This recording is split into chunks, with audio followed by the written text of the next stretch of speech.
हाँ ये ठीक है ना।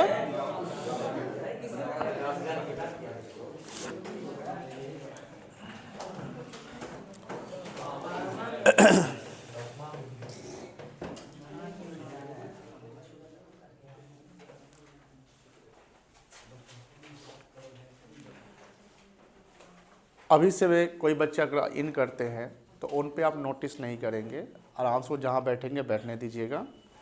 आपको यहाँ नोटिस करना, ये ध्यान रखिएगा, ठीक है।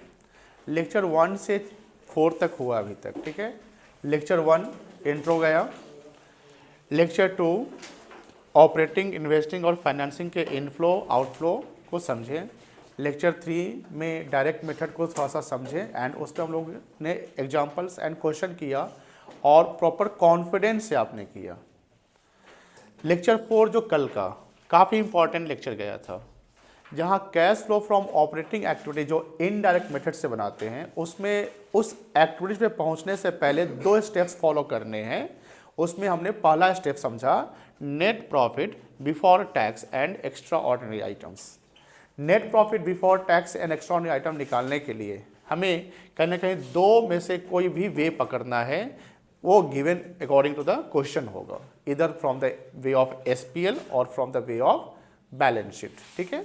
अगर हम एसपीएल का रूट पकड़ते हैं तो वहाँ पर नेट प्रॉफिट आफ्टर टैक्स मुझे मिलेगा एंड 2 चीज़ प्लस होगा, 2 चीज़ माइनस होगा। वो 2 चीज़ प्लस क्या होगा, एक होगा extraordinary items which was debited to profit and loss account. Extraordinary items and non operating item both are different, okay.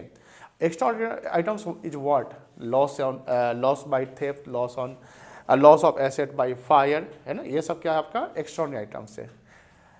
एक और चीज ऐड करते हैं, वो प्रोविजन फॉर टैक्स मेड। अगर वर्ड लिखा रहा है सिर्फ provision for tax, made word नहीं लिखा रहा है, we deem to assume that it is made because tax का आपने प्रोविजन किया है। What is provision? Provision means the estimation of expenses. ये हम लोग डिस्कस कर चुके हैं। तो प्रोविजन का मतलब, जैसे प्रोविजन फॉर डाउटफुल डेट क्या है, एस्टिमेशन ऑफ एक्सपेंसेस की हो सकता है।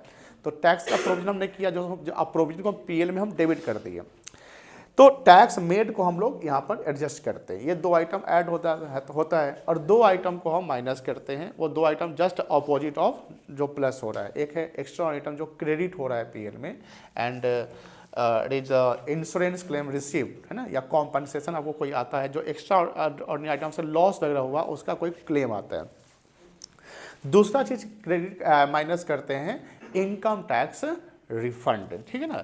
यहाँ ध्यान रखिएगा, सर मान लेते हैं कि टैक्स में 10,000 का है, टैक्स रिफंड 8,000 का, क्या हम नेट ऑफ नहीं कर सकते हैं? 2,000 प्लस कर दे डायरेक्ट? नहीं, यहाँ नेट ऑफ नहीं करना है। यहाँ मतलब कहीं हो सकता है, यहाँ नेट ऑफ नहीं करना। यहाँ आपको टैक्स मेड है प्लस करो, टैक्स रिफंड है माइनस कर दो। अब दूसरा जो हमने अप्रोच बताया था through the route of balance sheet, तो बैलेंस शीट में reserve and equity and liability में जो शेयरहोल्डर्स फंड है, शेयरहोल्डर्स फंड का सेकंड सब हेड क्या आता है, रिजर्व एंड सरप्लस। उस सब हेड के एक आइटम आते हैं सरप्लस। क्या आते हैं? सरप्लस या balance in statement of profit loss.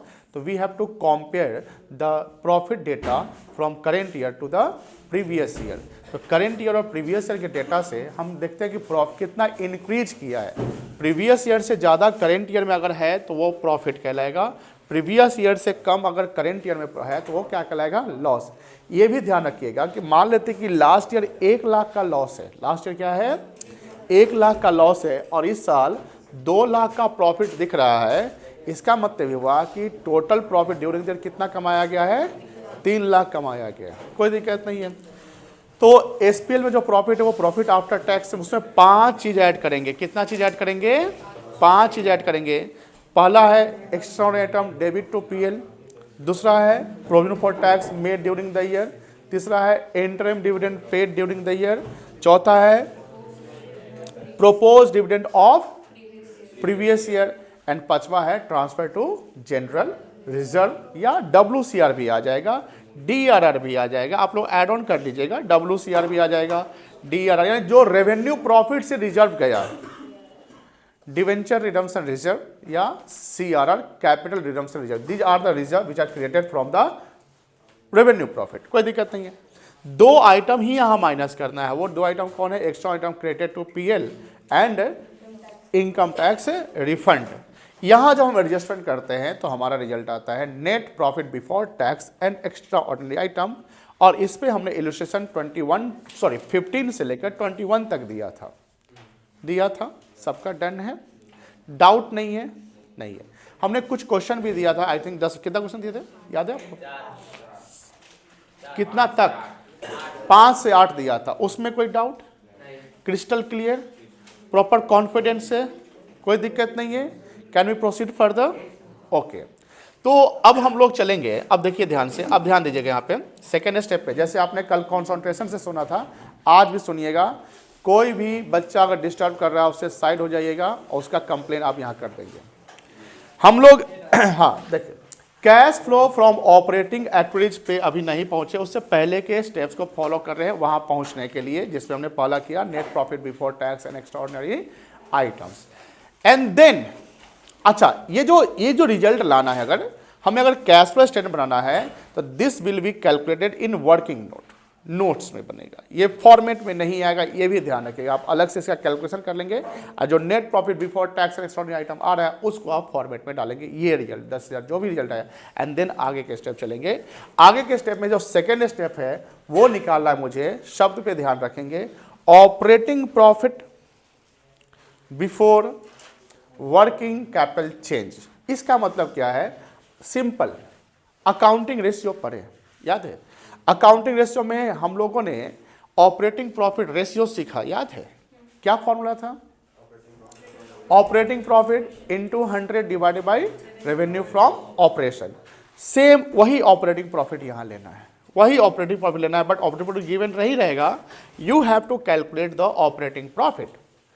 अब हमने बोला कि operating profit before working capital change. Before working capital change का मतलब हुआ कि यहां पर operating profit before working capital change निकालने के लिए हमें करेंट एसेट्स का कोई भी आइटम, करेंट लायबिलिटी का कोई भी आइटम को यहां एडजस्ट नहीं करना है, वो आगे हम करेंगे, यहां नहीं करेंगे, ठीक है ना? तो आज का लेक्चर नंबर 5 होगा और हम लोग समझेंगे operating profit before working capital change. अभी समझिए, जैसे हम लोगों ने net profit before tax and extraordinary item निकाला, इसमें एक्स्ट्राऑर्डिनरी आइटम को एडजस्ट किया गया था, नॉन ऑपरेटिंग और नॉन कैश को एडजस्ट हम लोगों ने नहीं किया था। अब करना है, अब क्या करना है? Net profit before tax and extraordinary item हमने जो लिया या उसमें कुछ चीज एडजस्टमेंट करेंगे। हम लोग कौन सा मेथड पढ़ रहे हैं? इनडायरेक्ट का मतलब क्या हो? उल्टा चलना है, ठीक है ना? तो अब बताइए कि प्रॉफिट लॉस अकाउंट या statement of profit loss account में कुछ ऐसे आइटम डेबिट हो गए थे, एकदम इजी हो जाएगा। अगर अभी जो 2 लाइन हम बोलेंगे या 2 मिनट ध्यान रखिएगा, उसके बाद ये सारा कैलकुलेशन आप खुद कर लोगे। एसपीएल से जो हमने प्रॉफिट लाया, net profit before tax and extraordinary item लाया, तो एसपीएल में कुछ ऐसे आइटम डेबिट है जो नॉन ऑपरेटिंग भी है और नॉन कैश भी है, यानी कुछ ऐसे आइटम जो ऑपरेटिंग है बट नॉन कैश है, वो भी एडजस्ट हो जाएगा। हमने पहले ही बताया था।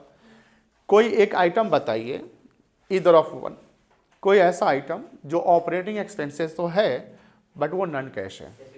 Very good. डेप्रिसिएशन और भी हो सकते हैं, जैसे एमोर्टाइजेशन वगैरह से। तो depreciation is a operating expenses but non cash. तो सर आपने जो वहाँ ऑपरेटिंग प्रॉफिट बताया, क्या सेम वही आएगा? नहीं, देखो वहाँ पर सिर्फ नॉन ऑपरेटिंग आइटम एडजस्ट हुआ था, नॉन कैश नहीं हुआ था। यहाँ नॉन कैश भी एडजस्ट कर लेना, बस ये एक अंतर हो जाएगा। समझ गए? अब बात ये आ रही है कि सर इसमें क्या क्या एडजस्ट होगा? 2 चीज, non operating items and non cash items. Items मैं बोल रहा हूँ, इसमें दोनों चीज आ जाएगा, एक्सपेंस भी आ जाएगा और इनकम ही आ जाएगा। अब सर जो profit before tax and extraordinary item आया, उसमें क्या ऐड ऑन करेंगे? वो ऐड ऑन करेंगे जिसके कारण प्रॉफिट घट चुका है। प्रॉफिट घट गया तो क्या करेंगे? रिवर्स कर लेंगे ना। तो प्रॉफिट में जोड़ देंगे तो रिवर्स, तो प्रॉफिट बढ़ जाएगा ना। तो क्या ऐड ऑन करेंगे? Non operating items debited to profit and loss account and non cash items debited to profit and loss account. समझ में आ गया? अब इसके एग्जांपल्स आप खुद बता सकते हैं। प्रोविजन फॉर डाउटफुल डेट हो सकता है, बैड डेट हो सकता है, बोलो हाँ है ना। इंटरेस्ट पेड हो सकता है, याद करो इंटरेस्ट पेड होगा कि नहीं होगा? होगा। वो किसका आइटम है इंटरेस्ट पेड? हाँ, किसका आइटम है? फाइनेंसिंग का है। वो किसका आइटम है? फाइनेंसिंग। तो ऑपरेटिंग का तो नहीं ना, जो ऑपरेटिंग का नहीं क्या है। और ध्यान रखिएगा लेक्चर 2 में हमने interest paid, rent receive, interest receive, dividend paid, dividend receive को हमने प्रॉपर क्लासीफाई यानी उसका डिफ्रेंसिएशन समझाया था, वो सब याद रखिएगा। और एक चीज़ और, लेक्चर 5 पे है, तो लेक्चर 5 से पहले 1 से 4 तक डेली यानी जितने लेक्चर चल रहे हैं उसको डेली आप रिवाइज करिए। रिवाइज करने से एकदम ईजी हो जाएगा, नहीं करोगे तो फिर परेशानी हो जाएगी, सर पहले लिखवाए थे और आपके मेमोरी में भी नहीं है।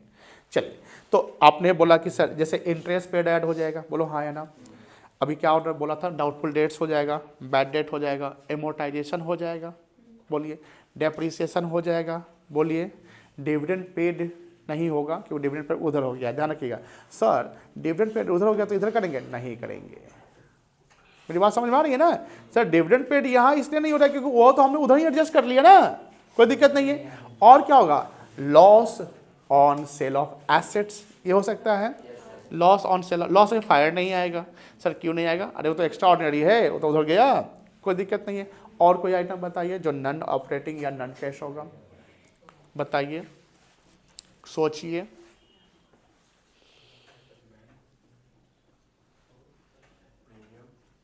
कौन सा premium, down, secretary premium PL में दिखाते ही नहीं है। हाँ, अरे बैंक कैसे आप बात कर रहे हैं, बैंक ऑर्डर आप तो करेंट लायबिलिटी में आ जाएगा या शॉर्ट टर्म बोरेंस एक्सपेंसेस कैसे आ गया, बोलिए। नॉन ऑपरेटिंग या non cash, any types of expenses which are non operating और नॉन कैश, बोलिए बोलिए। क्या बोले हैं, preliminary expenses, very good. Preliminary expenses को हम राइट ऑफ कर रहे हैं, वो भी आपका नॉन ऑपरेटिंग नॉन कैश में आ जाएगा, कोई दिक्कत नहीं है। चलिए अब बात करते हैं कुछ ऐसे आइटम्स जो नॉन ऑपरेटिंग इनकम है या नॉन कैश इनकम है जो पीएल में क्या हो चुका है, credit.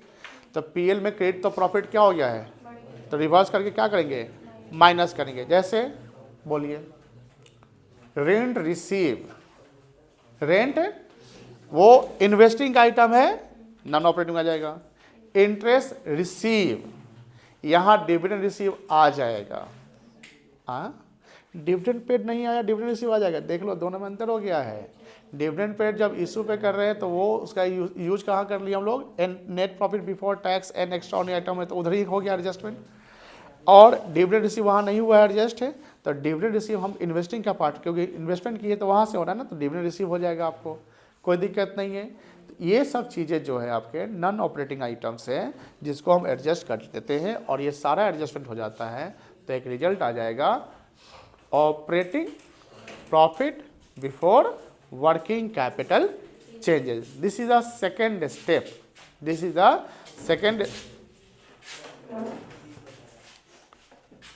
this is the second step before cash flow from, before finding out the cash flow from operating activities। Proper centre में है ना, लेक्चर 5 होगा ना, कहाँ सेंटर होगा, ध्यान रखना। लेक्चर 5 लिखोगे,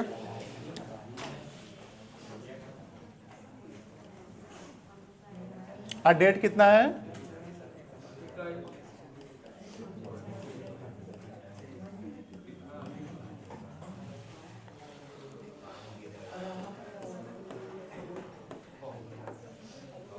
लिखो।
नॉन ऑपरेटिंग एक्सपेंसेस एंड बातें नहीं करो and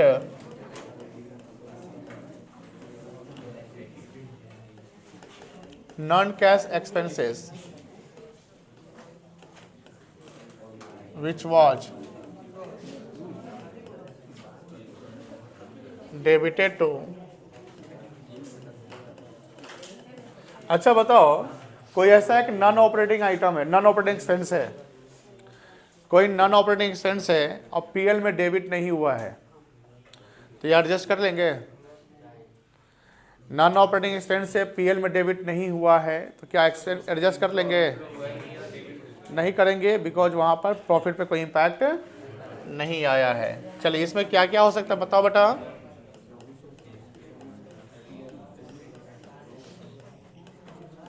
depreciation and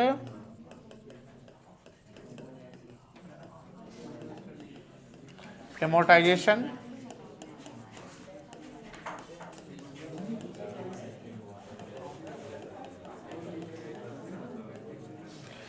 preliminary expenses written off,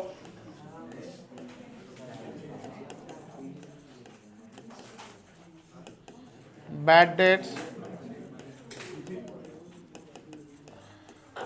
provision for doubtful debts।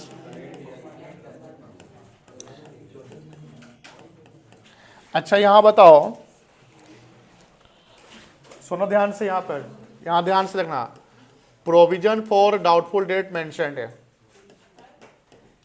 और ये बैलेंस शीट में रहता है ना, डेटर से एडजस्ट करके रहता है ना। तो मान लो कि प्रीवियस ईयर में 2000 प्रोविजन था, इस बार 3000 प्रोविजन है। पिछले साल कितना प्रोविजन किए थे, इस बार कितना प्रोविजन है? Can you explain which provision is old provision? Previous year का प्रोविजन क्या है? ओल्ड है। न्यू प्रोविजन क्या है? करेक्ट। मुझे बताओ इस बार कितना प्रोविजन बढ़ गया इस साल से, कितना हम एडजस्ट करेंगे?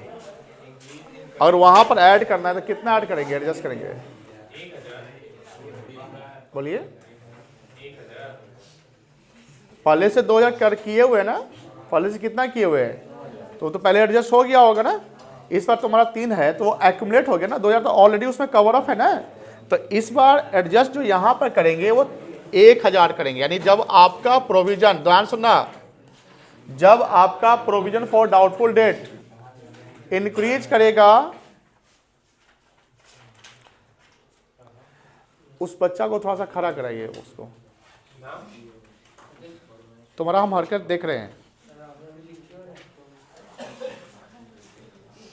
हाँ, जितना provision for doubtful debt increase करेगा उतना ही ऐड ऑन करना है। समझ में आ गया ना, कोई दिक्कत नहीं है।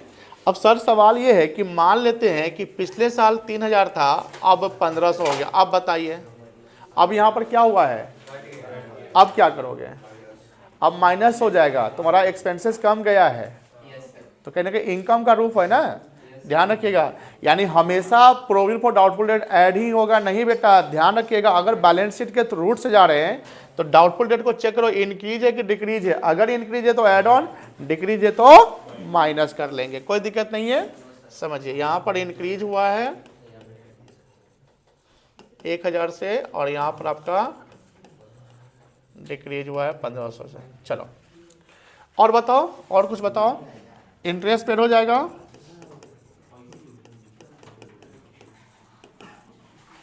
चलिए और कुछ बताइए, जल्दी बताइए।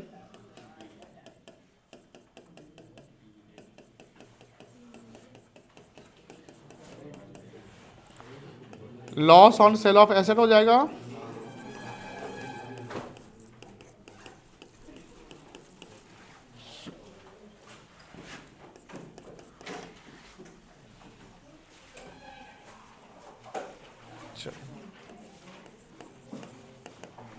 Less.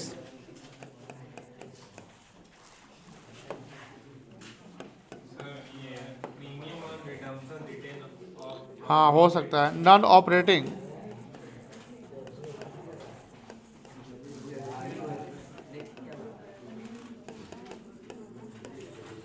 Income and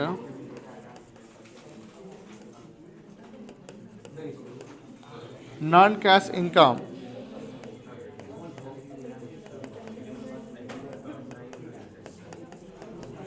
credited to SPL.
Ashutosh लिखो,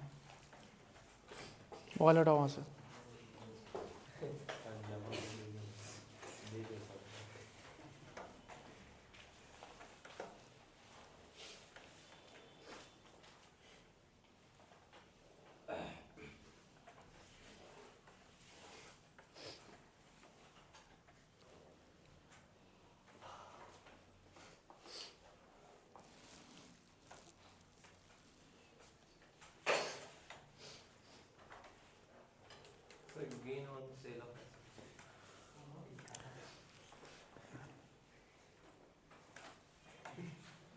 पढ़ने आता है, वहाँ लिखा हुआ है, उसको हटा लीजिए प्लीज़। आप पूरा चैप्टर कवर करके आए, बच्चा फ्रेशली पढ़ रहे हैं ना, तो स्टेप आप आगे बढ़ जाएंगे, बच्चे कंफ्यूज हो जाएंगे। इसलिए आराम से जब क्वेश्चन में डाउट हो वो बताइए प्लीज़। उसको हटा लीजिए। वो क्या है वो? नोट्स। कहाँ से नोट्स है? मेरा नोट्स। जो यहाँ का नोट्स है? नहीं, हम अपने से लिखेंगे। उसको अभी हटाइए। यहाँ का नोट्स कहाँ है? यहाँ का नोट्स भी बना रहे हैं। बनाइए, उसको हटाइए पहले, बनाया हटाइए उसको पहले।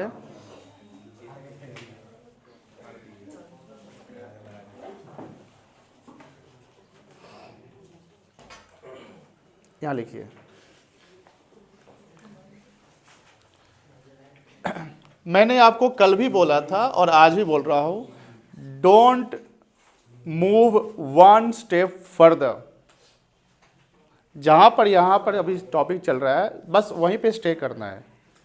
मैंने कल ये भी बोला था, जब कॉन्सेप्ट हो जाएगा तो इतना क्वेश्चन दे देंगे कि तुम लोग बनाते रह जाएगा।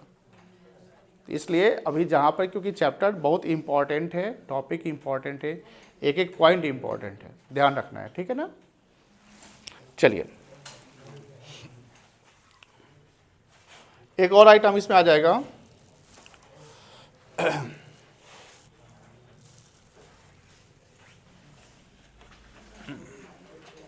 डिविडेंड रिसीव्ड नहीं लिखे हैं?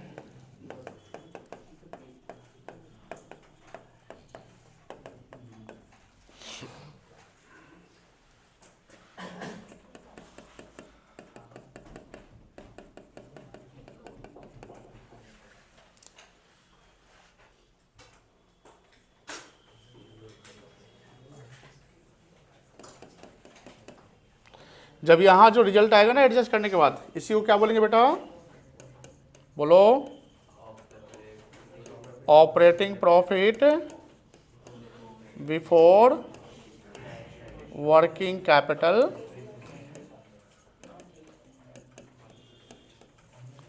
चेंजेस। नोट डाउन कर लीजिए इसको।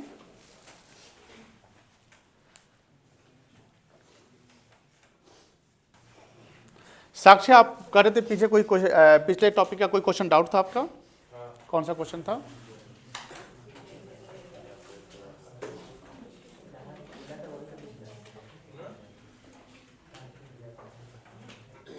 अच्छा एक बार और बस ये समझा देना ना, डिविडेंड पेबल जो होता है उसको आपने, क्योंकि हमने करेंट ईयर में, वो बैलेंस शीट के करेंट ईयर में डिविडेंड पेबल दिख रहा है, उसका मतलब कि डिविडेंड अभी अनाउंस हुआ है, पेड नहीं हुआ है, वो प्रोपोज डिविडेंड का ही एक आइटम है, ठीक है, पेड अभी नहीं हुआ, डेट से उसको हम एडजस्ट नहीं करेंगे। और बोलिए,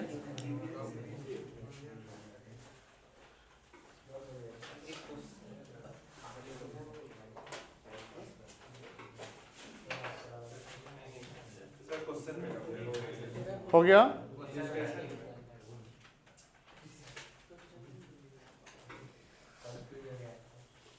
हाँ सर, यहाँ पे सर क्वेश्चन नंबर 8 है, ठीक है, उसमें sir propose dividend for the current year लिखा हुआ है, लेकिन हम लोग प्रीवियस ईयर लेते हैं ना, तो यहाँ पे करंट ईयर लिया है।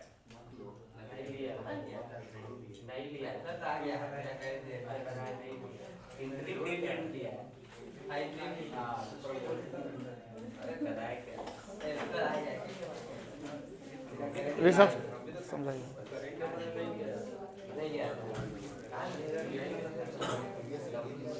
इलस्ट्रेशन 8 में क्वेश्चन 8 क्या दिक्कत है?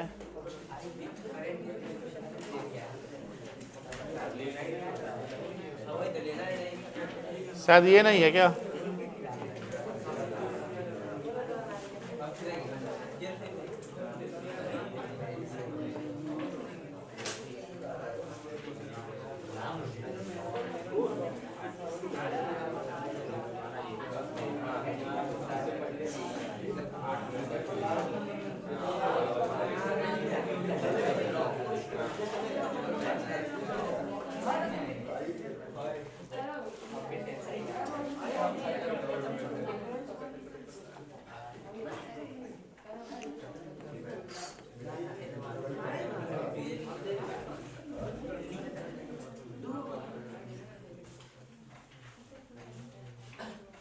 ठीक है सर, समझ में आ गया, दिखा दिया क्वेश्चन ही गलत दिखा दिया। 8 में क्या दिक्कत है आपको? सॉरी, हो गया, 9 नंबर का आंसर दिखा के वो समझा रहा था। क्लियर है?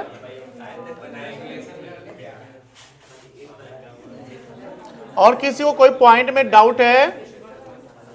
और किसी को कोई पॉइंट में डाउट है? आप लोग बोल नहीं रहे हो।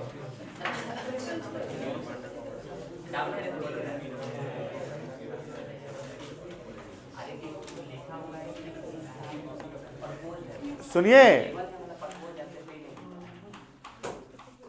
कल वाले पॉइंट में किसी को डाउट नहीं है ना? चलिए मुझे दिखाइए तो बनाए थे सो। वैभव दिखाइए कॉपी, कहाँ है कॉपी? सॉल्यूशन कहाँ है? वो कॉपी कहाँ है? तुम दिखाओ, खड़े हो जाओ। आकाश दिखाओ। देखिए 15, 16, 17, 18, 19, 20, 5, 6, 7, 8 दो ही क्वेश्चन दिए थे, 7, 8 क्या नहीं बनाया? आता है, नहीं बना है, रफ में बना। हाँ सुतो साथ दिखाइए। समझाओ ना सर, तो वो एक आराम से, हाँ 15 के बाद 21, 16, 17 कहाँ गया? पीछे बनाया, उसको पॉज करिए वीडियो, सब पॉज करिए तो प्लीज। हाँ पीछे बनाया। आप लोग भी ध्यान रखिए बेटा, आप लोग इग्नोर करते पढ़ाई को, आप लोगों को नुकसान होगा, ध्यान रखिएगा। समझ लीजिए, हम पहले ही आपको वार्न कर देते हैं। कुछ चीज़ हम लोग अब थोड़ा सा अभी लिखिए नहीं, समझिएगा। जैसे मान लो SPL है करेंट ईयर प्रीवियस ईयर, यहाँ 50,000 है, यहाँ 75,000 है। बताइए क्या हुआ यहाँ पर? प्रॉफिट हुआ है, ठीक है। कितना का? 25,000 का। दूसरा, यहाँ 50,000 है, यहाँ 40,000। अब क्या हुआ? लॉस हुआ। कितने का? 10,000 का। फिर यहाँ पर 70,000 है, यहाँ 90,000 है। अब बताइए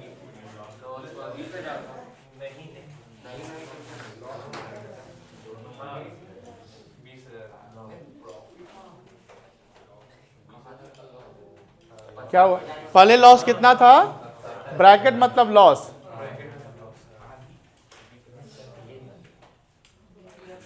सत्तर का पहले लॉस था, लॉस वहां बढ़ गया ना। कितना हो गया total loss? Total loss 90। During the year loss कितना हुआ? 20,000 का यहाँ लॉस है। चलिए और समझिए।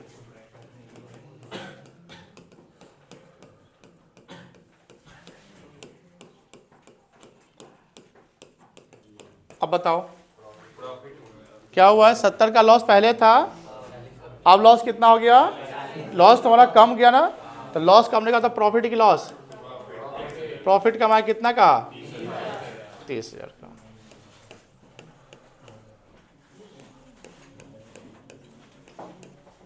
अब बताओ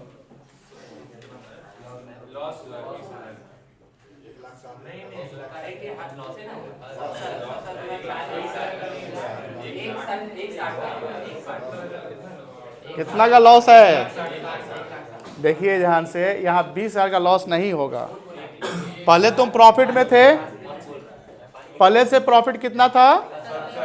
वो प्रॉफिट तो गया ही, 90 का लॉस बढ़ गया, तो टोटल लॉस ड्यूरिंग द 160 कमा हो गया आपका। टोटल लॉस कितना हो गया आपका? 160। चलो ये 1 नंबर था, ये 2 नंबर, ये 3, ये 4, ये 5, 6 समझो।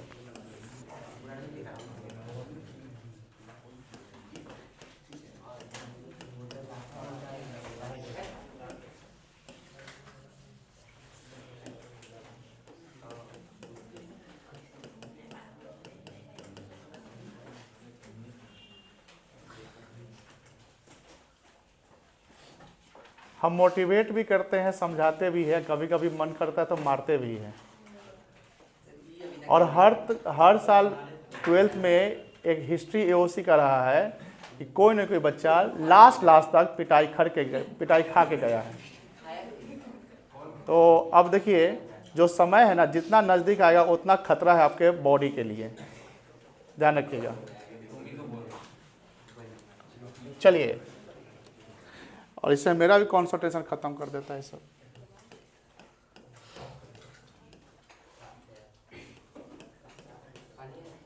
हाँ बोलो, अब क्या है ये? 7,000 70 कर दे क्या? चलो रन नहीं करते हैं, नहीं करेंगे तो क्या गलत हो जाएंगे? 1,07,000 का लॉस था, वो कवर हो गया। 140 प्रॉफिट पे अभी रुक गए, तो हम टोटल प्रॉफिट 147 कमाए, ठीक है ना। चलो कोई दिक्कत है तो बोलिएगा। कोई दिक्कत यहाँ पे नहीं है। जो कल वाला जो क्वेश्चन मिला था, जो आप लोग को मिला होगा, उसमें ऐसे पैटर्न पे सवाल रहे होंगे, ठीक है। तो ये सब भी ध्यान रखिएगा। और दूसरा चीज़ हमने शुरू में बताया कि सवाल बनाते समय करेंट ईयर और प्रीवियस ईयर ऊपर में देख लेना कि किधर करेंट ईयर और किधर प्रीवियस ईयर है, ये जरूर देखिएगा। आप फ्लो में मत बनाइएगा। और हाँ, सवाल बनाते समय in examination, in classroom, in house या कहीं भी हैं, आप सवाल के बिगिनिंग से एंड तक पहले पढ़ लीजिए। होता क्या ना, हम लोग जब चैप्टर का सवाल बनाते हैं तो हम लोग के माइंड में, अरे बातें नहीं करो प्लीज़, बात नहीं करो यार, हम लोग के माइंड में पता रहता है कि इस चैप्टर से ये टॉपिक है, ये टॉपिक है, ये सवाल बना है। जैसे डिजोल्यूशन बना रहे तो रिलेशन बनाना ही है, कैपिटल, तो ये पता है। तो वहाँ तो तुमको पता है कि डिजोल्यूशन का सवाल है। एग्जाम में तुमको क्वेश्चन में थोड़ी मेंशन करेगा ये सवाल डिजोल्यूशन का है, ये सवाल रिटायरमेंट का, नहीं पता ना। तो उस केस में first of all you have to read the question from the beginning to the end firstly. Read करते समय आपका जो स्पीड होना चाहिए बहुत फास्ट नहीं, जैसे बहुत सारा बच्चा ना यूट्यूब पे क्लास देखता है तो फ्यूचर फॉरवर्ड करके दो पे देखता है, देखिए वो आप पढ़ नहीं रहे हैं, टाइम पास कर रहे हैं। पढ़ने का मतलब 1 पे, अगर टीचर बहुत स्लो है तो 1.25 उससे ज़्यादा मत जाइए। ये नहीं कि कम समय तो फास्ट करते रहे, तुम क्या समझेगा। समझने का मतलब होता है कि स्लोली स्लोली जो टीचर समझा रहा है आपके माइंड में बैठ रहे हैं। देखिएगा, अब मैंने बोला कि एग्जाम में जो क्वेश्चन है तो बिगिनिंग टू एंडिंग पहले पढ़ लीजिए, पढ़ने का आपको समझ में आ जाएगा कि इसका कहानी क्या है, इसका फैक्ट क्या है, केस क्या है, एंड उसके अकॉर्डिंगली आप जज कर लोगे, आप ऑब्जर्व कर लोगे ये इस टॉपिक चैप्टर का सवाल बन गया, एंड देन आप उसको प्रोसीड करो। प्रोसीड करते समय ये सोचो कैसे हमको शुरुआत करना है। शुरुआत करना बहुत इंपॉर्टेंट पॉइंट है। शुरुआत कर लिए, फ्लो में सवाल बनता चला जाएगा। तो ये जरूरी है, सवाल को बीच से मत पढ़िएगा। जब कभी कभी जैसे बैलेंस शीट का सवाल है, बैलेंस शीट है तो बैलेंस शीट के ऊपर भी कुछ कहानी लिखा रहता है, तो बच्चा बैलेंस शीट से डेटा उठाने लगता है। अरे भाई, शुरुआत पर कहानी में क्या लिखा हुआ है, ये सब जरूरी ध्यान रखिएगा। पार्टनरशिप हो चाहे शेयर्स हो या ये कहानी हो, कोई दिक्कत नहीं है। हमने यहाँ भी समझा दिया कि करंट ईयर प्रीवियस में गलती मत करिएगा, प्रॉफिट लॉस में भी गलती नहीं करिएगा। कभी कभी यहाँ भी गलती होता है, यानी यहीं पे गलती मार्क में चलाएगा तुम लोग करेंगे, इसलिए ध्यान रखना है। इसको नोट डाउन कर लो for the understanding, it is also the part of your lecture. Note कर लीजिए। 8:15 हो गया ना।